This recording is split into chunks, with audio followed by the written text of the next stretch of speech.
کسی کی بات نہیں مانتے بلکہ خود حضور کی امی کی بات کرتے ہیں۔ حضرت آمنہ کہتی ہیں کہ جب میں نے اپنے بیٹے حضرت آمنہ کو، اللہ اکبر، حضرت آمنہ کہتی ہیں کہ جب میرا بیٹا محمد دنیا کے اندر آیا تو اللہ اکبر آنے کے بعد میں وہ خطرہ شدہ پیدا ہوا تھا۔ جو عورت کے جسم سے گندگی نکلتی ہے اس گندگی سے میں پاک تھی۔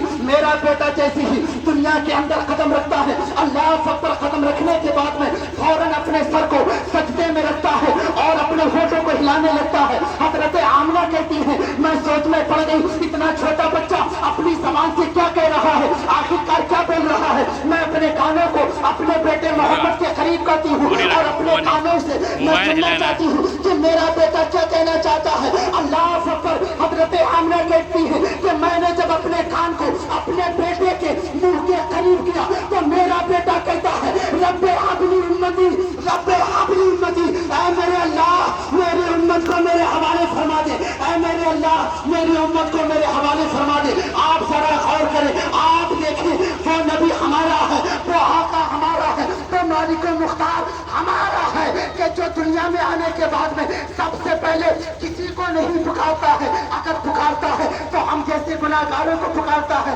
آپ ذرا خود غور کریں، جب وہ نبی ہونے کے بعد دنیا میں آنے کے بعد سب سے پہلے اپنی زبان حال سے جو جملہ نکالتے ہیں وہ ہم جیسے گناہگاروں کو لیے نکالتے ہیں۔ آج اللہ نے ہمیں صحیح اور سالم زندگی عطا فرمائی ہے، رہنے کے لیے مکان عطا فرمایا ہے، چلنے کے لیے پیر عطا فرمائے ہیں، بولنے کے لیے زبان عطا فرمائی ہے، دیکھنے کے لیے آنکھ عطا فرمائی ہے، اچھی اچھی غذائیں ہمارے لیے ہمارے دسترخوان پر سجی رہتی ہیں، اچھے اچھے بستروں پر ہم لوگ لیٹا کرتے ہیں۔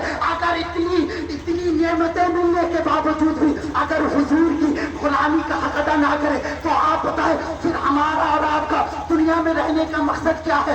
اور صرف دنیا میں آنے کے بعد میں حضور نے ہمیں یاد نہ کیا بلکہ پوری زندگی حضور ہم جیسے غلاموں کو یاد کرتے رہے۔ اور جب جاتے ہیں معلوم ہے قبر انور میں حضور پاک علیہ الصلوۃ والسلام کو جب رکھا جاتا ہے تب بھی حضور کے اللہ اکبر ہوٹ مبارک ہل رہے تھے۔ حضرت علی جو حضور کو قبر انور کے اندر اتارتے ہیں، حضرت علی کہتے ہیں کہ جب میں نے حضور کے ہوٹوں کو ہلتا ہوا دیکھا تو میں نے بھی اپنے کانوں کو حضور کے ہوٹوں کے قریب کیا، اور جب میں نے اپنے کان لگا کر کے سنا تو حضور آخری وقت میں بھی یہاں تک کہ کچھ ٹائم کے بعد میں تخت پہ پچھ جانا ہے، اوپر سے مٹی پڑ جانا ہے، بظاہر دنیا سے حضور تشریف لے جا چکے ہیں، لیکن آخری وقت ہے دیدار کا، آخری وقت ہے۔ اس وقت میں بھی حضور اپنی زبان حال سے ہم جیسے گناہگاروں کو یاد کر رہے ہیں۔ حضرت علی کہتے ہیں میں نے جب اپنے کانوں کو لگایا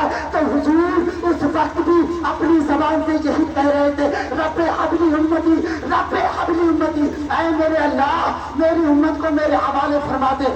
آپ ذرا غور تو کریں کہ ہم لوگ اس نبی کا کلمہ پڑھنے والے ہیں، اپنے مقدر پر جتنا چاہے اتنا ناز کریں اتنا کم ہے۔ ہم لوگ تو اگر راتوں میں آنکھ کھل جاتی ہے اور حضور یاد آتے ہیں تو یہ نہیں کہ ہمیں اللہ نے اس مقام پر عطا فرمایا ہے کہ ہم لوگ کسی مسجد کے امام ہیں تمام لوگوں کے آگے کھڑے ہوتے ہیں، نہیں، اس بات پر فخر نہیں ہے، اس بات پر فخر ہے کہ حضور کی غلامی میں اللہ نے ہمیں بے شک، سبحان اللہ، حضور کی غلامی میں ہمیں پیدا فرمایا ہے۔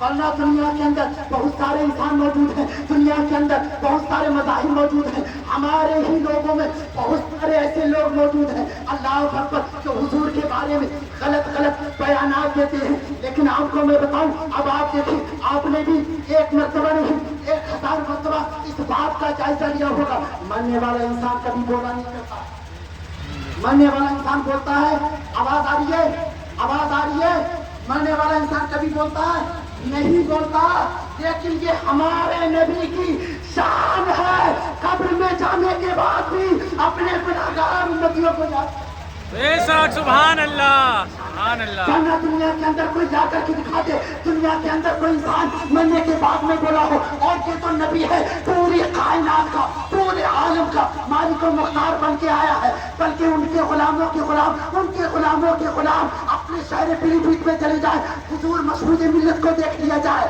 کئی مہینے کے بعد ان کے جنازے کو جہاز سے لا کر کے بلرام پور ضلع کے اندر ان کو دفن کیا گیا، لیکن آپ جانتے ہیں سائنس کہتی ہے 40 دن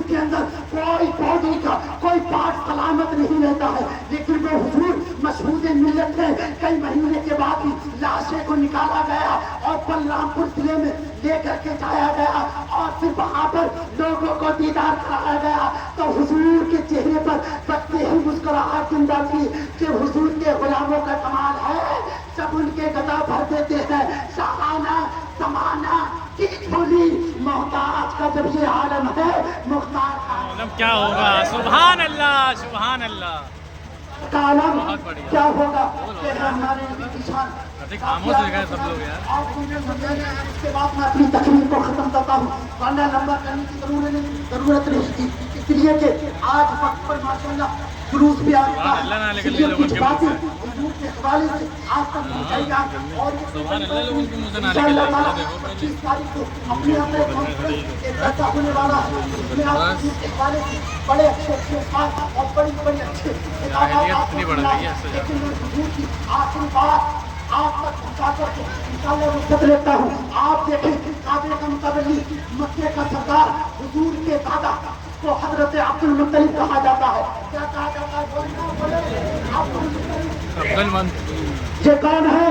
یہ حضور کے دادا ہیں حضرت عبد المطلب مکہ شہر کے سردار ہیں. کعبے کی چابیاں جن کے پاس رہا کرتی تھی قریش مکہ جن کو کہا جاتا تھا قریش مکہ اس خاندان سے آپ تعلق رکھتے تھے.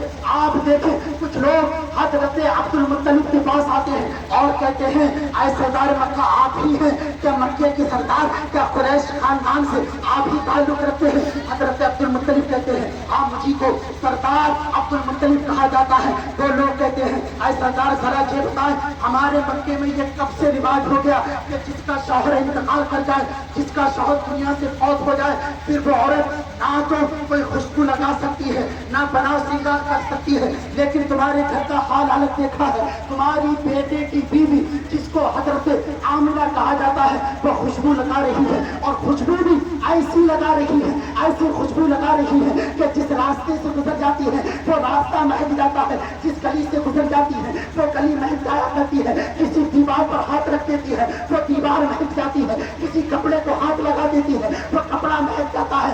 آخر کار وہ کون سی خوشبو کا استعمال کرتی ہے؟ حضرت عبد المطلب نے اتنا سنا اللہ اپنے سر کو جھکا لیا. آخر کار جو میری بہو کیا کر رہی ہے میرے بیٹے کے جانے کا غم کیا اس کو نہیں رہا. فوراً کعبے سے اللہ اکبر نکل کر کے اپنے گھر جاتے ہیں. گھر پر جانے کے بعد میں اپنی بیوی جانی کے حضرت فاطمہ کے پاس جاتے ہیں. حضرت فاطمہ سے کہتے ہیں کیا حضرت آمنہ نے میرے بیٹے عبداللہ کا غم منانا چھوڑ دیا ہے؟ میرے بیٹے عبداللہ کا غم منانا چھوڑ دیا ہے. اس نے ان کے ساتھ میں ایسا کیا کر دیا تو ان کا غم مناتی. اللہ اکبر. حضرت آمنہ کی حضرت عبد المطلب کی بیوی حضرت فاطمہ اتنا سنتی ہے تو کہتی ہے اللہ اکبر یہ بھی میں بھی اس بات کو